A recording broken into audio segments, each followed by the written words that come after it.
Hello everyone and welcome back. तो आइए पढ़ते हैं हम लोग अपने बैंकिंग के चैप्टर में हम लोग कंटिन्यू करते हैं।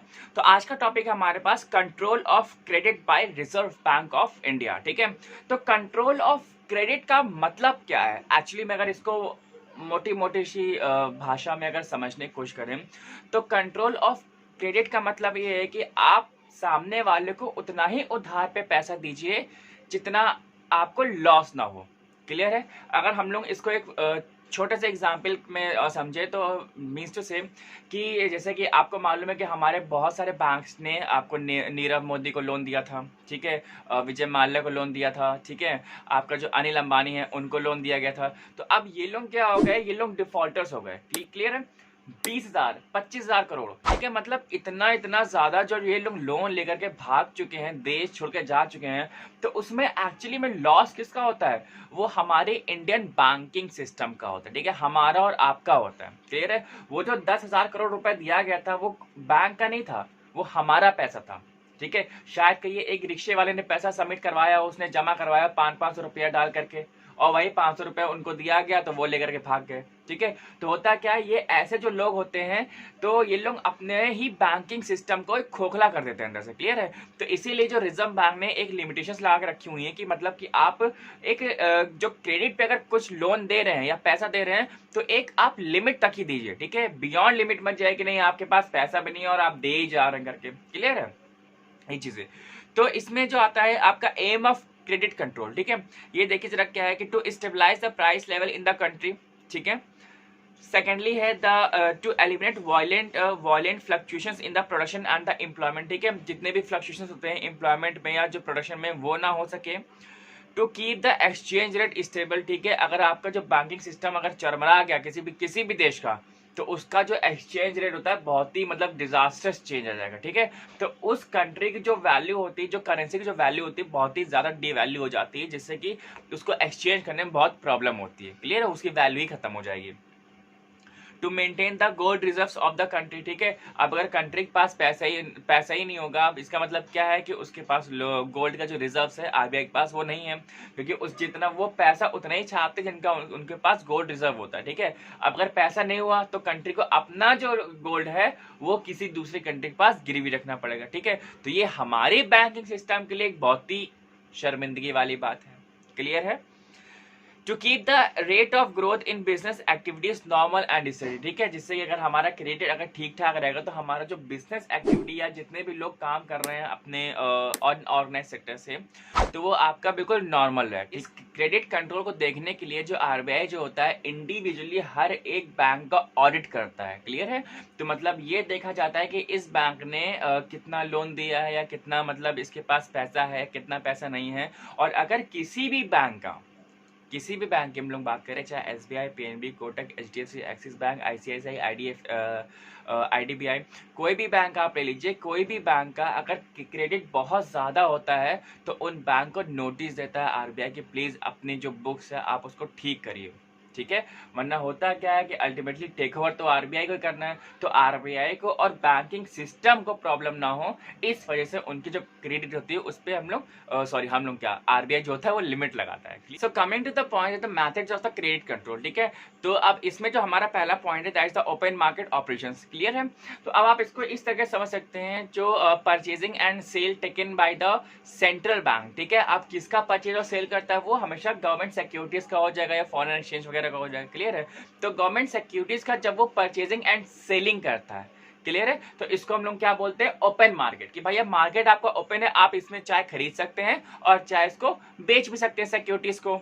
और यही जो ओपन मार्केट है, ये ओपन मार्केट क्या करता है? That influences the cash reserves and the supply of money.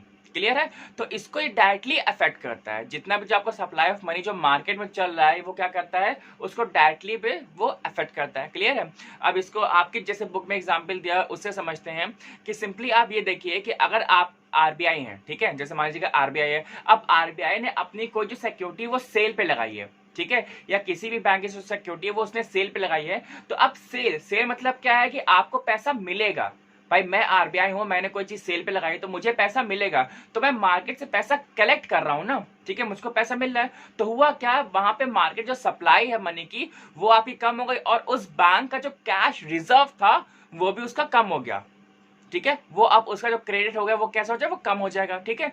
अब सेकंड हैंड पे अगर हम लोग देखें कि यहाँ पे जब हम लोग कोई भी सिक्योरिटी जब हम लोग परचेज करते हैं, जब हम लोग बाय करेंगे, अगर हमें कुछ खरीदना है, आरबीआई कुछ खरीदना है, तो वो पैसा देगी ना, तभी तो कोई चीज मिलेगी, ठीक है। और जब वो परचेज करती है तो होता क्या, हम लोग पैसा देते हैं, तो that increases the money flow. पहले वाले में क्या था, that is going to decrease the money flow, और दूसरे वाले में क्या है कि that is going to increase the money flow. अब वहां पे मार्केट में पैसा आ रहा है, इसीलिए ओपन मार्केट को हम लोग क्या बोलते हैं, direct method of credit control. और ये मेथड हमारा तभी सक्सेसफुल है जब हमारी डिमांड एंड सप्लाई एक स्पेसिफिक डिमांड एंड सप्लाई हो सिक्योरिटीज की। तो नेक्स्ट टॉपिक हमारे पास बैंक रेट पॉलिसी, ठीक है। तो इसका मतलब क्या होता है, that means the manipulation of the banking rate, clear. इसको आप ऐसे समझिए कि जो आरबीआई होता है, जब आरबीआई खुद के अपने जो इंटरेस्ट रेट्स बढ़ाता है तो उसके साथ साथ सभी बैंकों को अपने इंटरेस्ट रेट बढ़ाने पड़ते हैं। तो यहाँ पे चीजें क्या होती, तो फिर लोगों को ये लगता है कि अब इंटरेस्ट रेट बढ़ गया तो हमारे जो लोन लेना है वो हमारा लेस प्रॉफिटेबल हो जाएगा, क्लियर है। तो वहां पे लोग लोन नहीं लेते हैं।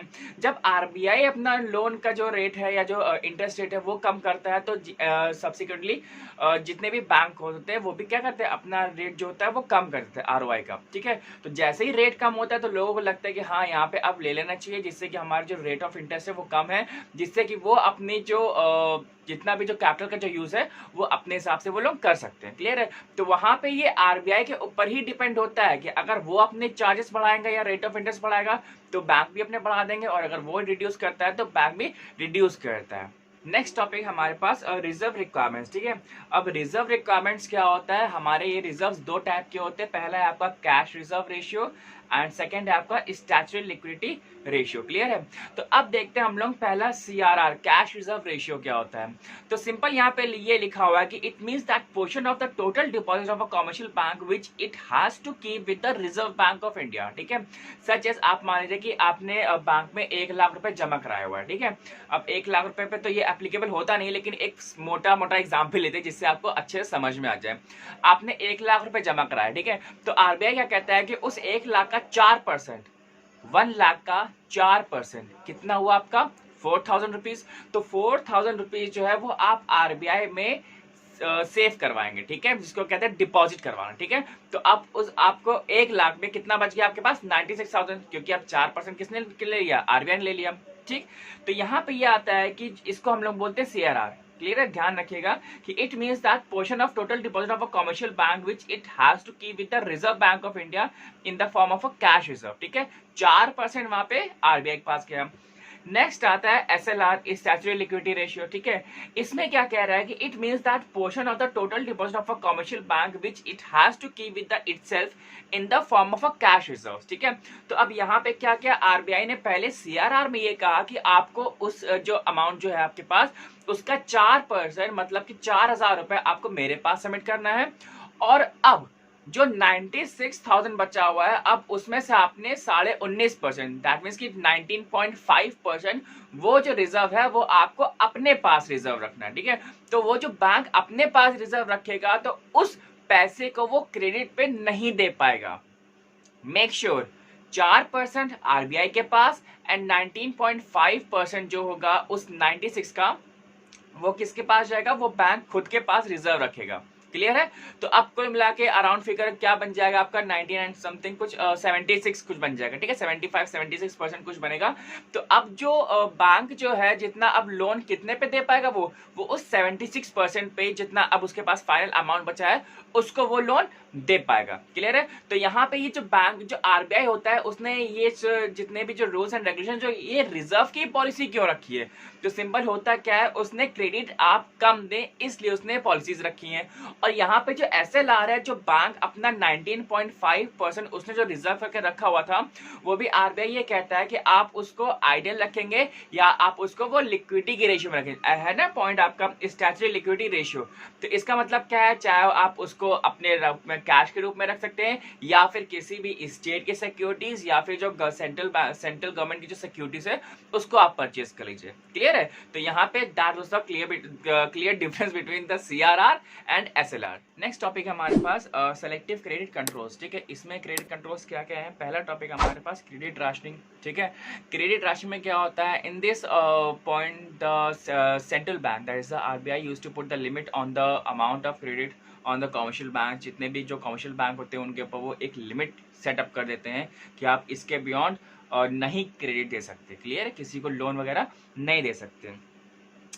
अब इसमें जो पेनल्टीज वगैरह हैं वो भी इसमें लग जाती है, जैसे कि आपके penalty rates of the rate of interest. ठीक है, पैनल रेट्स भी लग जाते हैं। पैनल रेट को ही हम लोग पेनल्टी रेट्स बोलते हैं। क्लियर है, ध्यान रखिएगा।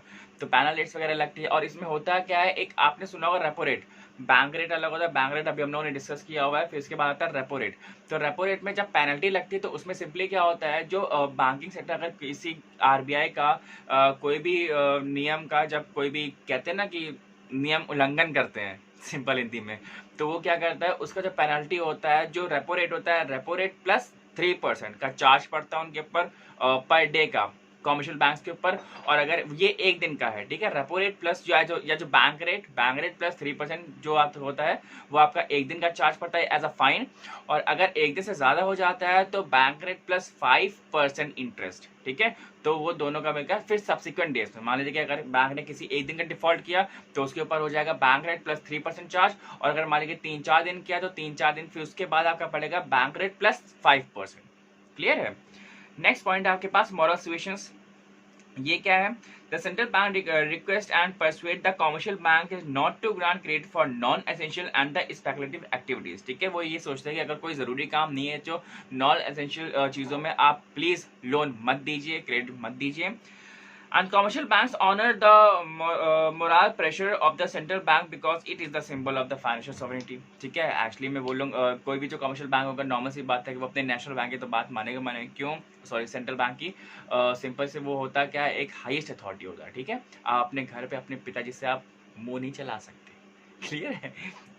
सॉरी। नेक्स्ट पॉइंट है आपके पास मार्जिन रिक्वायरमेंट्स। यहाँ पे जो बैंक होता है वो भी एक अपना मार्जिन लेकर के चलता है। जैसे कि इसमें एग्जांपल दिया है कि 50% margin for the food grace advances means a maximum of the loan of 10 lakh rupees. ठीक है, अगर आपने अपनी प्रॉपर्टी 20 लाख की दिखाई है तो बैंक आपको सिर्फ 10 लाख की ही जो लोन है वो सैंक्शन करेगा। ठीक है, उसके बियॉन्ड नहीं करेगा। तो बैंक को अपना मार्जिन भी रखना पड़ता है। आप किसी का भी इसमें ले लीजिए, अगर आपको एजुकेशन लोन भी लेना है, होम लोन भी लेना है, कुछ भी लेना है, तो जितना आप अपनी प्रॉपर्टी दिखाएंगे तो उसका अराउंड कुछ ये उसका पूरा नहीं देते हैं। ठीक है, उनका भी एक परसेंटेज होता है। जैसे मान लीजिए कि जैसे इसमें दिया हुआ है या एजुकेशन लोन में हो सकता है। ठीक है, आपने दिखाया कि भैया हाँ 1 करोड़ की प्रॉपर्टी मेरे पास, तो उसको आपका मिल जाएगा 40 लाख मिल जाएगा, 50 लाख मिल जाएगा, 60 लाख मिल जाएगा, या जिस बैंक में जो भी पॉलिसीज होंगी। ठीक है, तो वहाँ पे अलग अलग चीज़ें होती है। लेकिन ये नहीं कि आपके पास 1 करोड़ की प्रॉपर्टी तो 1 करोड़ का लोन मिल जाएगा आपको, नहीं, ऐसा नहीं होता बिल्कुल भी। नेक्स्ट आपके पास है पब्लिसिटी जो पॉइंट है, तो ये है the central bank issues the weekly reports and the other publications. From these publications the central bank becomes aware of the latest position in the money market. ठीक है, क्या क्या पोजीशन चल रही है इस टाइम पे मार्केट में, public finances, trade, industries, etc. in the country. Adjust their credit operations according to the market situation। और उनकी जैसी भी जो मार्केट में सिचुएशंस होती है वो अपने हिसाब से फिर वो अपनी खुद की जो क्रेडिट की जो सिचुएशन होती है उसको वो सेटअप करते हैं। क्लियर है। Next topic is the role of banks in economic development. ठीक है, तो इसका मतलब क्या होता है, what is the role of the bank. ठीक है, as I told you earlier कि मेरी नजर में बैंक का मतलब ट्रस्ट होता है। ठीक है, एक बहुत बड़ा ट्रस्ट।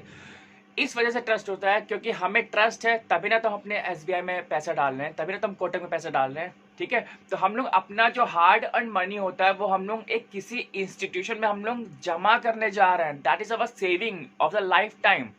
क्लियर है, और हमें ट्रस्ट है तभी हम उस बैंक के पास जाएंगे हाँ कि हमें वहां से लोन मिल जाएगा।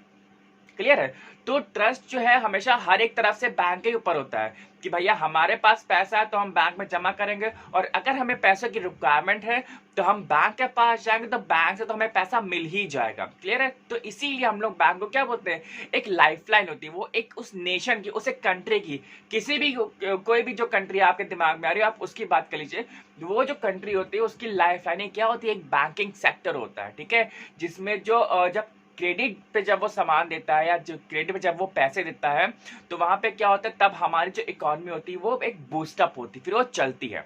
क्लियर है, तो यहाँ पे आप देखिए क्या दिया हुआ, banking is useful to trade and commerce in the following ways, ठीक है। क्यों होता है? ये जो पॉइंट्स दिए हुए हैं, safety money, increase in the credit, actually में सारे पॉइंट्स बहुत ईजी है, तो मैं इनको इलाबोरेट नहीं कर रहा हूँ, ठीक है। बहुत ही ईजी लैंग्वेज लिखी हुई है।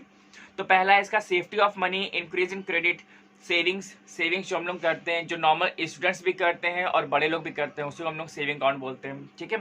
ट्रांसफर ऑफ मनी, ठीक है, collection of money, facilitate foreign trades, moral advantage, mobilisation of savings, ठीक है। इस मोबिलाइजेशन का मतलब क्या होता है कि भाई बैंक के पास हम लोगों ने अपने पैसा जमा तो करा दिया, अब वो जो पैसा है वो बैंक के ऊपर है कि वो किस किस को देना चाहता है। वह मान लीजिए कि हम लोग यहाँ पे उत्तर प्रदेश में है, ठीक है, तो यूपी में हमने पैसा सबमिट किया एसबीआई के पास, अब एसबीआई ने जाकर के महाराष्ट्र में किसी को पैसा लेंड कर दिया, ठीक है, दे दिया लोन के रूप में, तो वो क्या होता है, अब वो जो पैसा है वो इंडिया में कहीं पे भी जा सकता है। अगर वो अब्रॉड में भी कुछ अपना सबमिट करना चाहते तो वो आराम से कर सकता है, लेकिन ये नहीं कि हमारा पैसा हमको अपने टाइम पे मिलेगा, नहीं, बिल्कुल आपको मिलेगा। क्लियर है? तो that is the mobilisation of the savings, ठीक है। वो हमारा पैसा कहीं पे भी वो यूज कर सकता है, उसको यूटिलाइज करेगा। कैपिटल फॉर्मेशन, क्लियर है? So these are the some points जो कि बहुत ही इजी थे, क्लियर। नेक्स्ट आते हैं हम लोग, नेक्स्ट टॉपिक है that is the advantages of opening a bank account, ठीक है। अब बैंक अकाउंट खोलने का हमारे पास एडवांटेज क्या होता है, क्लियर है, ये देखते हैं। अब bank account is very useful to the businessman as well as to the people in the general, ठीक है। तो बैंक अकाउंट जो होता है, अरे बाल खराब हो गए, ठीक है, तो बहुत ही इंपॉर्टेंट होता है, एक बिजनेसमैन के लिए भी होता है और हमारे जैसे जो नॉर्मल पब्लिक होती है उसके लिए भी होता है। क्यों? जैसे आपको मालूम होगा बैंक अकाउंट जो होते हैं दो टाइप के मेजर अकाउंट होते हैं, एक तो आपका करंट अकाउंट होता है और एक आपका सेविंग अकाउंट होता है, ठीक है। तो सेविंग अकाउंट जो नॉर्मल जो हम लोग उनसे डील करते हैं, जैसे जो नॉर्मल जो पब्लिक होती है या जो स्टूडेंट्स वगैरह होते हैं उनके सेविंग अकाउंट्स खोलते हैं।